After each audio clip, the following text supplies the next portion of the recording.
Hello everyone. In last video we studied section 6 and as well as section 9 of the Limitation Act. Now we are going to start with section 7 of the Limitation Act. Please open your Bayer Act.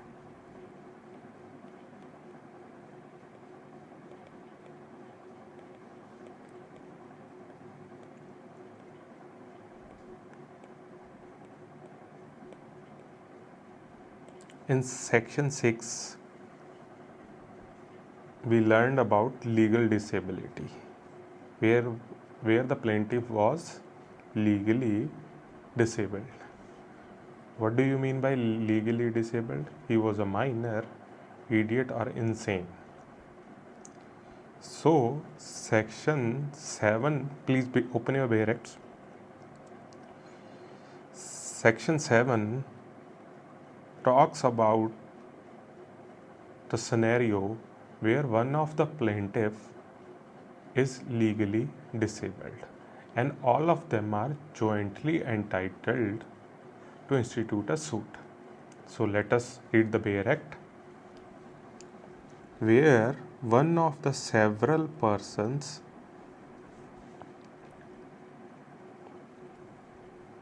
Please इसे mark कर लीजिए jointly entitled. Section order 1 rule 1 of the CPC tells you who can be jointly entitled to institute a suit. So where one of the several persons jointly entitled to institute a suit or make an application for execution of a decree is under disability. अब इसका क्या मतलब है? A, B, C ये तीनों लोग jointly entitled हैं. Jointly entitled किसके खिलाफ केस करने के? डी के खिलाफ. डी क्या है? डिफेंडेंट है. और इनमें जो सी है ना, he is a minor. C क्या है? A, B and C are jointly entitled to institute a suit against D और सी इनमें से माइनर है. तो अब क्या होगा? यहाँ पे कॉज ऑफ एक्शन अराइज हुआ तो जो प्रेस्क्राइब पीरियड की कैलकुलेशन वो कहाँ से स्टार्ट होगी? उसी दिन से जब कॉज ऑफ एक्शन अराइज हुआ या उस दिन से जब सी मेजर होता है? तो इसका आंसर है, let us read the bare act. Where one of the several persons is jointly entitled is under disability, a discharge can be given without the concurrence of such person. Discharge. अब discharge का क्या मतलब है? Discharge किससे? To whom? To defendant.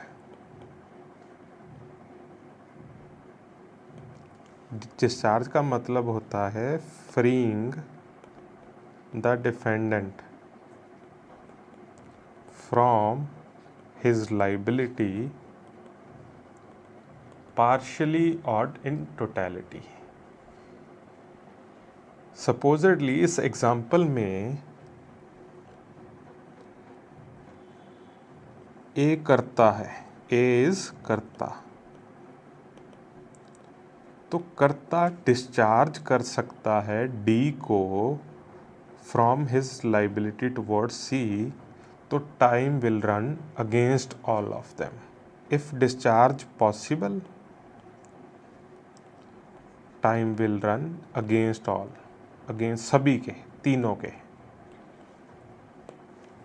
और अगर discharge नहीं किया जा सकता, नॉट पॉसिबल, टाइम कब से स्टार्ट होगा? जब से डिसेबिलिटी सीज हो गई. मैं आपको ये दोबारा समझा दूंगा. Late us read the bare act.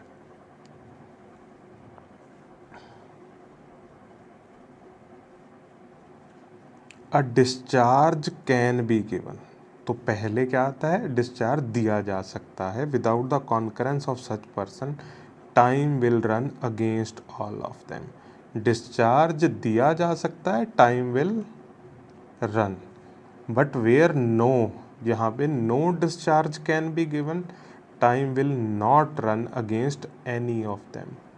अगर डिस्चार्ज दिया जा सकता है, time will run against all of them, और अगर डिस्चार्ज नहीं दिया जा सकता तो time will not run against any of them. कब तक, until one of them become capable of giving discharge और डिसेबिलिटी सीज हो जाए। अब एक्सप्लेनेशन 2 पढ़िए please. For the purpose of this section manager, manager कौन होता है, जहाँ तक karta, karta of a Hindu undivided family governed by the Mitakshara law shall be deemed to be capable of giving a discharge. तो ये एक एग्जाम्पल दिया गया एक्सप्लेनेशन 2 में। तो अब अपने कंपाइल करते हैं इस एग्जाम्पल को। एग्जाम्पल है A B C,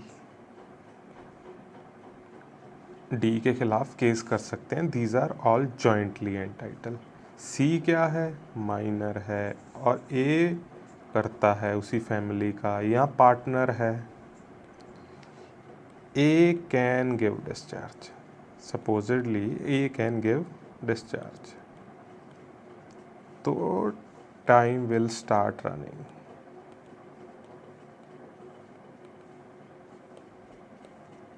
against all of them. Important क्या है, कॉज ऑफ एक्शन वाले टाइम से ही सभी के खिलाफ, against all of them time will start running. दूसरा सिनेरियो है ए और B can not give discharge,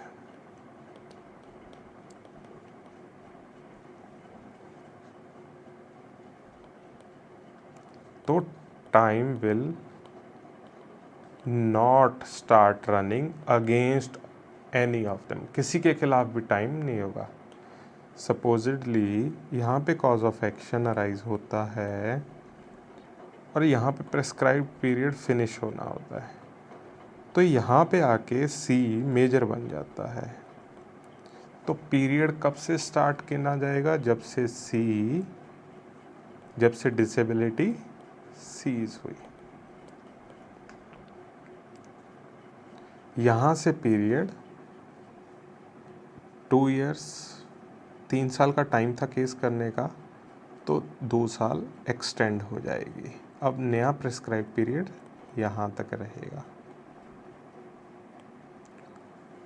और सपोजिडली ये तो कौन सा एग्जांपल है जहाँ पे वो डिस्चार्ज नहीं दे सकता। अगर वो डिस्चार्ज दे सकता था, मतलब वो फ्री कर सकता था डिफेंडेंट फ्रॉम हिज लाइबिलिटी, तो जिस दिन कॉज ऑफ एक्शन अराइज होता है ना, तो तभी से टाइम विल स्टार्ट रनिंग, यहीं से।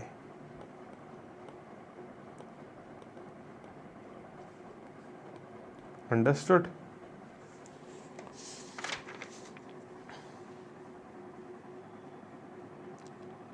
Let us read now section 8. Section 6 एक जनरल प्रोविज़न है और सेक्शन 8 एक सेक्शन 6 एक जनरल प्रोविज़न है और सेक्शन 7 एक स्पेशल प्रोविज़न है। सेक्शन 7 टॉक करता है जहाँ पे प्लेंटिफ काफ़ी नंबर में है और वो जॉइंटली एंटाइटल है सूट करने में। अब सेक्शन 8 आ जाइए please.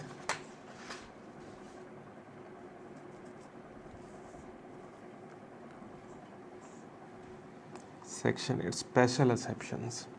Nothing in section, so this section is an exception to section 6 and 7. Nothing in section 6 or 7 applies to suit to enforce rights of preemption. तो सेक्शन 8 बताता है section 6 and section 7 will not apply to suits of preemption. अब preemption क्या होता है?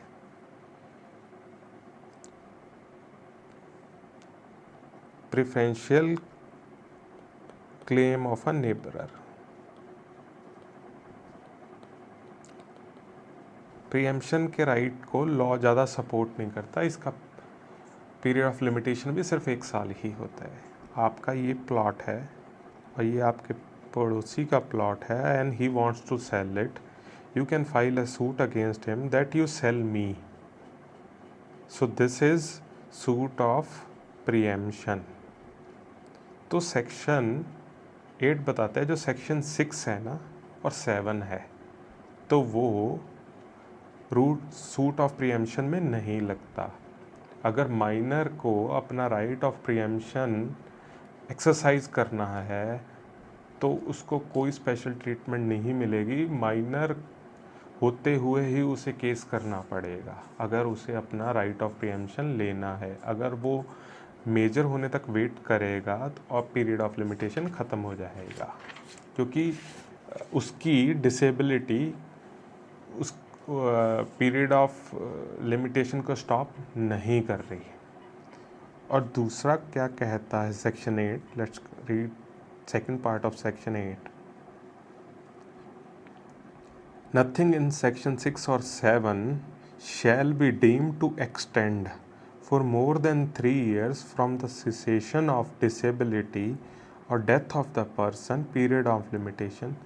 Section 8 है ना, जो वो कैप लगाता है ऑफ मैक्सिमम 3 years. दोबारा पढ़ते हैं. Nothing shall be deemed to extend for 3 years from the cessation of disability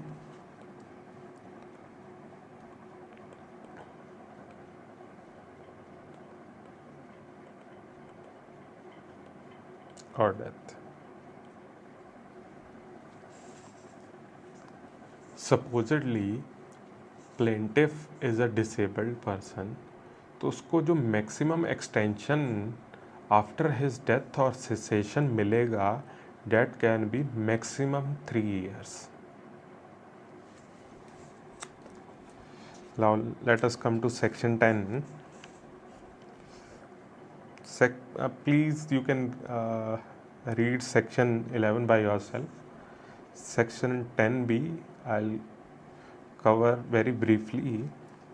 Notwithstanding anything contained in foregoing provisions of this act. कहीं पे कुछ भी लिखा हो, सेक्शन 10 कहता है कहीं पे कुछ भी लिखा हो, no suit against a person in whom property has been vested in a trust for any specific purpose. कोई प्रॉपर्टी जो ट्रस्ट की थी एक पर्सन के अंदर वेस्ट हो गई फॉर अ स्पेसिफिक पर्पज़, और यहाँ उसके एलआर में या फिर वो असाइन कर देता है किसी को, पर असाइन वैल्यूएबल कंसिडरेशन के लिए नहीं है, तो इन केस में shall not be barred by any length of time. तो लिमिटेशन एक्ट नहीं लगेगा, कोई पीरियड ऑफ लिमिटेशन नहीं होगा जहाँ पे ट्रस्ट की प्रॉपर्टी किसी के अंदर वेस्ट हो गई है for a specific purpose. It is for preventing rights of the trust. Thank you so much. Tomorrow in the next video we will start from section 12 till 24.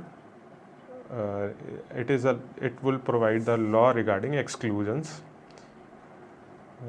Please subscribe to my channel and follow for more. Thank you.